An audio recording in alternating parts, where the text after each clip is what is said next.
Good morning, good morning, good morning. It is 8:35. The whole system worked on its own. This is so exciting. It's 8:35. Oh, nearly. Then you got some banner up there. It's 8:35 on Thursday, the 24th of July. At this time of the week, at this time of the day, it can only mean one thing.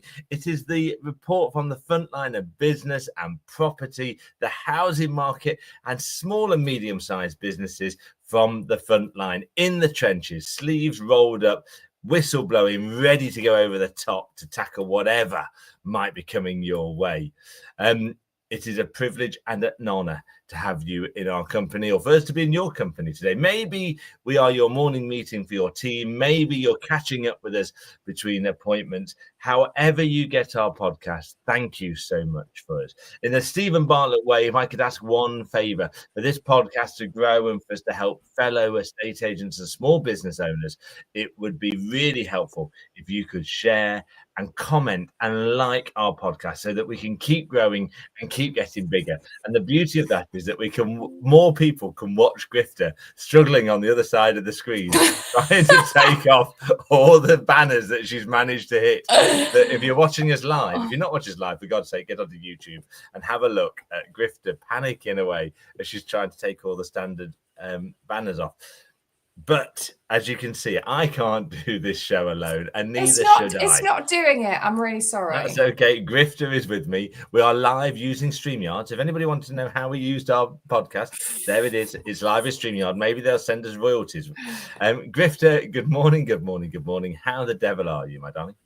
I'm good, apart from obviously our intro video. It seems to have stuck on a blank screen, so that's really not very helpful, is it? And I don't know what to do to get it back again. It's fine. Just keep going. Just keep going. Okay, fine. So no, I'm good. It's been an exciting week. In fact, at this stage, you usually say to me, Grifter, rate your week. Well, I'm going to say that now. Review your week. It was a 2-minute intro. I've run out of words. You've now lost me altogether. No, I haven't. You're there. Oh, okay. I can only see you. You keep changing things. Drifter, rate your week. Stop playing with all the gadgets again. Leave it now. Let's it. Leave it now. Go. All right, I'll try one more thing. It's just just go. It's fine. It's fine. It's right, okay. Rate my week. I would say my week was probably a 7.5. So it's interesting times, sticky market of two halves. I think we've talked about this before. Yeah. But an interesting time. So children have broken up. So that's a challenge on all parents, grandparents, aunties, uncles, and friends. And it's just an exciting time, really, I think, because the sun is out. People are still moving house, not as many, but people have still got their eye on the prize, and that is ultimately being in a new house, possibly not at Christmas, but maybe in 2026. So there we go. That's my week in a nutshell. Baum, rate your week. Yeah, I'm going to go for a solid 8.2. It's interesting, isn't it? Because Leicestershire schools break up before the rest of the country. So by the first week of July, the private schools broke up and the state schools break up in the middle of the month. So when people go on holiday from Leicestershire, they just see people from Scotland. So the market tends to quieten down in Leicestershire as an oddity in July ahead of August, when the rest of you are now starting to feel the quietness we were feeling a fortnight ago. So effectively, I feel like I'm 2 weeks ahead of you. I feel like I'm ahead of you in time, forward in time. And I promise you, the days keep going and people come back. But it is a lull in activity during the holiday market. But as you quite rightly say, it is. I've had a month of two halves, a very good start to the month, a very quiet back end of the month. But I'm revving up, ready for August, where you are revving up, ready for the back end of August, going into September. And That's what's really important, isn't it? It's planning ahead and making sure that one quiet month doesn't feel like it's a trend.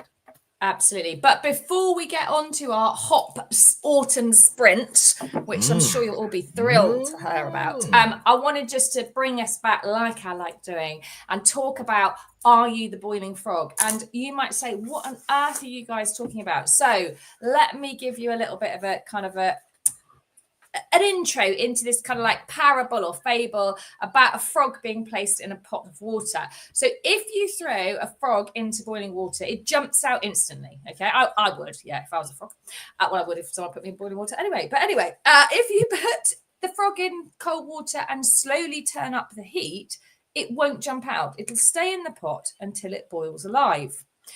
Now, here's the thing, and this is where it got us kind of thinking about things and going, do you know what, that applies to estate agency, letting agency, in fact, business and life. And it's how you lose control, yeah? Not in one go, but little by little. And this is so apt for real estate businesses. So you could say you don't get consistent leads. You just say it's a quiet month.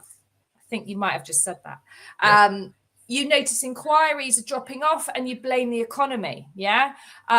Keep saying, oh, I'm going to put in place this procedure or a new CRM system, but you stay stuck in that same cycle. So no kind of bombshells, but just a slow, quiet decline until you realize your business isn't growing. Now, I'm not trying to be all doom and gloom, but actually there's some business lessons that we can learn here.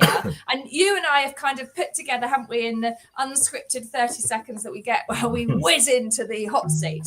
And basically the first one that I'm going to, in fact, how many have we got? We've got 10. Okay, so I'm going to kick off with the first one. Okay, so the danger of normalizing a quiet market. Now, interestingly enough, industry estate agent Simon Bradbury has written about this, about winter is coming, and this is the danger of normalizing a quiet market and saying everything is okay. So it's just a slow month is often the first sign that you're kind of losing a bit of momentum, and it's what you need to do and act before it's too late. So the point here is that you need to be all over your stats. You need to know your figures, and you don't just turn around and go, oh, it's because the children have broken up from school. Oh, it's because the weather's bad. Oh, it's because Christmas is coming. It's because Easter's coming. It's because the stamp duty holiday has ended. Do not normalize a quiet market. No, that's good. First of all, before we get any further, please do not boil frogs. It won't go well if we encourage people to try that experiment. I don't know who did it. They were very cruel, evil people. But let's learn from their mistakes and their findings. Don't boil a frog and not do it. Don't try this at home, children. And okay, hope is not a strategy was my next one. We've talked about this in our podcast in the past. Go and have a look. Hope is not a strategy. Just hoping the market will pick back up again. Just hoping that some more buyers will come into your office. Just hoping that you'll get a raft of market appraisals is not a strategy. And this is where I slightly disagree with Simon Bradbury, if I dare, as he is a legend, is you have to make your own market. You've got to find the best buyers. You've got to find the most motivated sellers and then work very closely with them to put them together. And I think Simon was saying that, to be fair, is the fact that it's just not going to be an easy arena to be working in. But if you can you can only control what you can control. So making sure that you make a market is really important. So that would be my second strategy, is hope is not a strategy. Control what you can control and make a market. Excellent. So my number 3 is, are you too busy to fix the problem? Now, you and I both, I know, yeah. But this is, again, we could end up chasing our tails and being busy fools and not actually earning anything out of the 45 valuations we go to or appraisals we go to every month. So busyness can mask stagnation, yeah? And it's why reactive estate agents feel like they're working harder but achieving less. And we have all been there, where we literally, like I said, chase our tails and go, oh my God, I'm going to all this business and nothing is happening. I'm not winning anything. So you need to actually sit down. You need to manage your diary. You cannot be too busy to fix the problem. So if your problem is you're not having time to follow up valuations, you make sure that you sit back, you manage your diary. It's tail wagging the dog.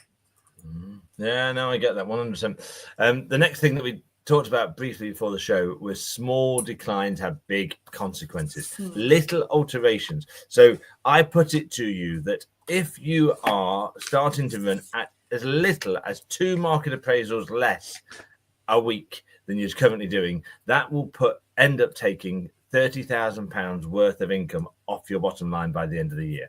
If you are 2 market appraisals light per week, that's, let's just round figures, 100 market appraisals down per year. if you convert at a 30%, a 33% ratio, that therefore gives you 30 instructions. You end up selling 80% of those. That's 24 of those. If you then end up falling a third through, and your average fee works out at about £3,000, you'll have 10 gross sales at £3,000 that are falling off your bottom line. Noticing that your market appraisals are down by as little as 2 per week can make a difference. The flip side of that is if you increase your market appraisals by 2 a week, look at the difference you can put on your bottom line. So small incremental changes, either way, decline or positive, can have huge consequences for your business. Absolutely. So mine is about systems that scale. So systems, I love a tick list, I love a checklist, I love a process, I love a procedure. So this is the difference between kind of taking a sticky plaster and kind of putting it over something and go, this is the way we've always done it. So it's a hacked together kind of workflow, but actually you need to know how you acquire your new business. You need a true acquisition engine. You need a process for listing and launching. You need a process and a strategy if you don't get any viewings in the first 10 days or 14 days. You need all this. You've got it all in your head, yet you aren't too busy. You can't be too busy to fix a problem. So you need the systems that scale. Absolutely. Processes. My next one is you are always the last to know. It comes on a little bit what we just talked about, my last point, in terms of a small decline can make a big impact. But you as the business owner, you as the estate agent, probably the last to know, because you're so busy, going back to your point, you're so busy doing the stuff, firefighting those phone calls in, handling what lots of people are struggling with a constipated pipeline, and trying to get those deals through. Means that you are the last to know, the last to see the decline that might be happening in the marketplace. How do you get away from that? You make sure that you know your numbers. What is happening in your marketplace and how does that compare to last year? What is happening in your business and how does that compare to yesterday, last week, last month, the same period last year? Are you monitoring how many inquiries are coming to your business? Are you monitoring how many market appraisals are you booking? Are you monitoring what is your conversion rate of those market appraisals? Are you monitoring what is the conversion rate of those instructions into gross sales? Are you monitoring how many of those properties are collapsing or falling through or cancelling before they get back before they get to exchange of contract? Are you looking at how many viewings are you arranging a day, and on average how many viewings is it taking to sell a property, a viewing to sales ratio? These for me are really important, and if you get the right table, we've done a table on this, haven't we? Yeah. It's in our archive somewhere, and if they want it, please make a comment because we'll send it. But if you've got if you set that figures up and just spend half an hour at the end of each day or each week or each month, depending on how your CRM system does, just to collate that together, monitor it every single day. Just spend 5 minutes looking at it. If you're a business owner, I bet you look at your bank account every day. Just spend 2 minutes looking at your figures every single day. I usually do that on a Sunday, and I know people go, oh, you have to have a day off, but actually I like to set myself up going, yes, we're ahead, or no, we're slightly behind, this is what we need to do. And if you get your staff and your team involved, they love a challenge. They, we need 3 more appraisals to smash it this month, we need this many more viewings, they'll do it. Yeah, right. So leading on then, so you're talking about your CRM and stats. So I'm saying, is your CRM a graveyard? Okay, so opportunity is everywhere within your CRM software system, and how poor and disjointed tech can lose you opportunities, and actually how AI can really kind of come in, fill that gap and source those little nuggets that are in your database. And I think that that's really, really important. We'll come on to that about going back and talking about past valuations and people who've moved when we talk about our sprint plan into the autumn. But you need to make sure that you're using AI and you've got that data. You can mine your data in your CRM system for opportunities. Superb. The next one is, again, something that we've done a number of shows on in the past, is looking after yourself to look after your business. The boiling frog of getting slowly cooked and then croaked. You're not meant to laugh at your own jokes. That just came to me, croaked. I've got the giggles now. Could be you when you're stressed. You've gone all high pitch now. I can. Sensible. if you could be the boiled frog that slowly, the boiling water could be stress or could be burnout and could be. So actually, I agree with you. Setting up that ideal week includes time for yourself. So for you, planning the week ahead on Sunday evening, Sunday afternoon is perfect. For other people, that will be on a Thursday morning, after they've watched House of Property. It is whatever is the best time for you, but there needs to be time for you in there. We went to a conference. I'm desperately trying to think of the gentleman's name who sends out his standard diary to his clients, and Perry in Power. there, thank you. And in there, it puts time for whatever he does. I can't remember what it was. Is it golf or is it children?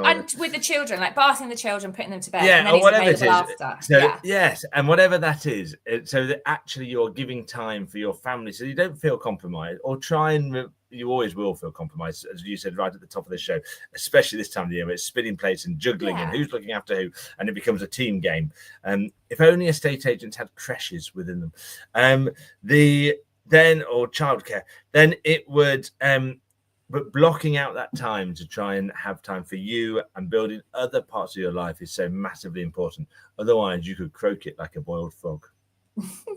And my next one is proactive versus passive agency. Now, there is not anyone, none of our listeners, and you and I included, Baum, we've all done this, haven't we? Where we've gone, I've put property on the market and you hope for the best, don't you? This is the hope isn't a strategy. But actually what I'm talking about is being proactive. So this is a mindset shift, waiting for the phone to ring, to building a predictable, scalable lead machine. So again, this is a combination of everything we've just talked about the processes, the whole lot. So you have to be proactive. If you do not pick up that phone, you will not get viewings. Putting a board up, putting it on the portals in the window of your office and hoping for the best, it's not a strategy. You have to be proactive. Yes, absolutely. Got to get up there and do roll your sleeves up time, isn't it? Over the trenches. Yeah, Market maker, all these great lines. We've had all these as titles. If you go back over the archives, 5 years, 5 seasons. The last one, it didn't happen overnight, is my last one. The last podcast that we did a couple of weeks ago, we talked about a Tom Panos event that you and I went to. Yeah. And I talked about a tree. You could be a tree. Tom was talking about the lottery of life. It could be a tree. You'd be amazed on how many people messaged me about my comments about, or using Tom's comments about being a tree. So I want to get back to trees. The old adage that the best time to plant an oak tree was 20 years ago. The second best is today. And I think that is a big thing in business. The best time to put in the processes, the best time to be proactive, the best time to have your ideal week was probably 2 years ago. But the second best time is today. So take control, seize the day, and don't let things just happen overnight. Yes. So that is a good analogy for our boiling frog, isn't it? So just following up again, because we're still so excited about our Tom Panos kind of meeting that we had. And he's come out this week about, do you know what? It is a quieter time. Obviously, he's a completely different kind of seasonal shift where they are. So we should really, as business owners, agents, letting agents, be focusing on the autumn market. So what we have done, and this is about get your business plan out of the drawer. Look at it again. We constantly harp on about this and going, know your numbers, know where you're at, and it actually gives you a great sense of worth to go, God, look how far I've come, or actually, do you know what, I'm just behind, or crikey, I need to pull my big girl pants up and get cracking with this. So it's a kind of a 12-week sprint is what I would say, because we're halfway through the year.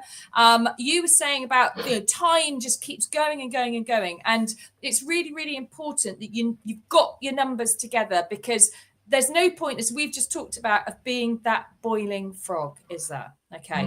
So it's autumn goals, and I know we're still right in the middle. In fact, summer hasn't even quite got to us yet, has it, really? It comes and it goes again. Oh, it's been warm. It's good. But it's all about setting those kind of targets, those challenges, however you want to kind of talk about it. But you need clear listing target. And also, and again, another Tom Panos thing was refresh, and I'm trying to find it on here, but upgrade your listing presentation. Don't just do what you've always done. Now, we were having a really good chat, weren't we, yesterday, and I was on an Inspire group as well. And we were just saying, never has data been so much at the forefront of what we're doing. Never have I known when the Bank of England meet, and I know it's all in my diary, and all of these nuggets I'm giving out to potential sellers and landlords, and we're just taught it's a real shift in how I'm doing my presentation, and I think you'd agree you're doing the same. Absolutely, yeah. I was pleased last night that I went to a house that was on the market with another agent, and I was speaking to the owners, and the lady said to me, what I like about what you're talking to me about, Martyn, is you're very strategic and data driven.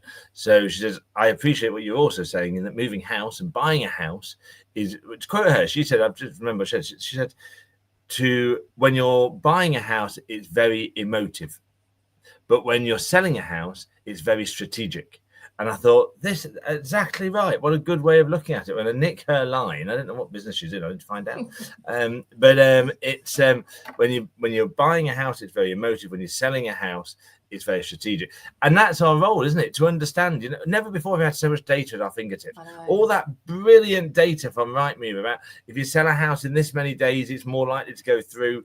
And if your price reduced more than once, it's this likely not to go through or go into fall through. I love all that. I don't think we've ever had this level of data and information before. Never. And deciphering that into what is important to that particular client and educating them in probably a storytelling way. Some of the best agents out there tell stories beautifully and give examples of how it's worked in the past. That is, I would have thought, is one of the best strategies for autumn this year. Yeah, definitely. And then looking actually at past kind of leads, valuations, appraisals you've been out to, and going right back, really, we said, didn't we, to sort of like 2022 and work it back and kind of get out there and have that conversation again with people, because there are parties that haven't moved or have moved or ready to move again, and just reigniting that conversation could be that light the touch paper moment, which actually goes, you know what, I've just gone back. It's mining the database again, isn't it? It's doing that.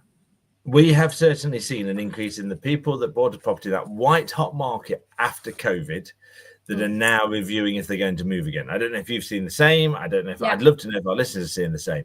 But certainly, maybe it's coincidence, but we've seen a lot that have been purchased in 2021, 2022, and are now reviewing their options. And did they overpay? And what's the situation? So what a great time to be in contact with those people, or ideally picking up the phone, or sending them information about what's going on and giving them that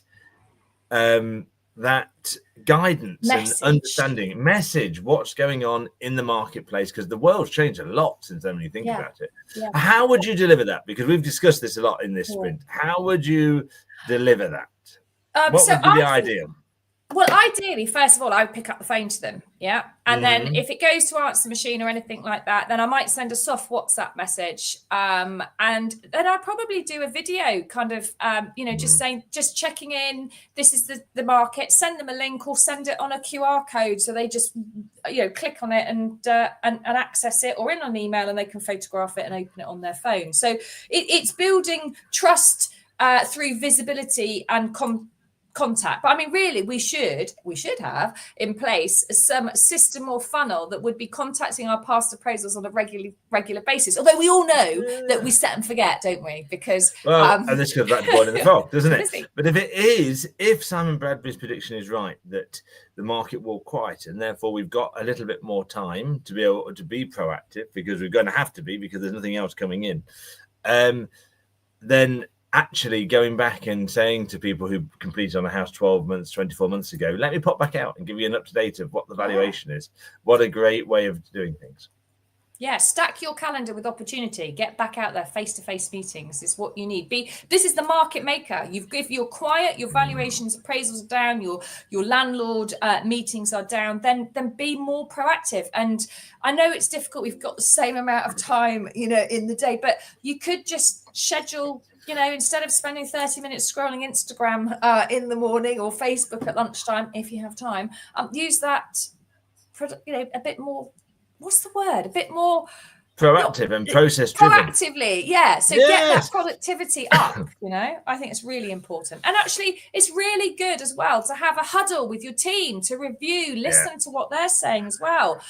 They're interested in what's happening. They want to know what's, if you've got underperforming stock or marketing performance, you want to go, actually, this has really worked. what I found recently as well is that we bang on about going video, but I've had a couple of still carousels that I've put onto social media, and they have had a lot of traction. Now, I know it depends on the product, okay? So if you've got a really chintzy, beautiful cottage, that might go down better in stills, but it was just really interesting that some months it's video and other months it's stills. So it's interesting. So it's testing and performing and making sure what works, isn't it? And I think it comes back again to one of the other things we talked about on the action plan was having the right call list. Who do you call first? Who's the first people you want to call when you get into the office? I would suggest that's probably people who did a second viewing yesterday afternoon to see what they thought overnight. Can we extract an offer? That would be my first number one call. Then my number two call would be my hot market appraisals who have been out to this about to make a decision. Then I'd be talking to them. Then the third one would probably be buyers that are in the marketplace that we know are desperate to buy in the next 30 days and get on to them. Have you seen anything over the last couple of days? What is it that you've seen? What has stopped you from making that offer? What is it that you're actually looking for? If I had to drill you down to 3 definite things you need in your house, what would that be? All of those conversations, I would say if you'd spent your first hour doing those calls, you would see proactivity and productivity in your day increase tremendously.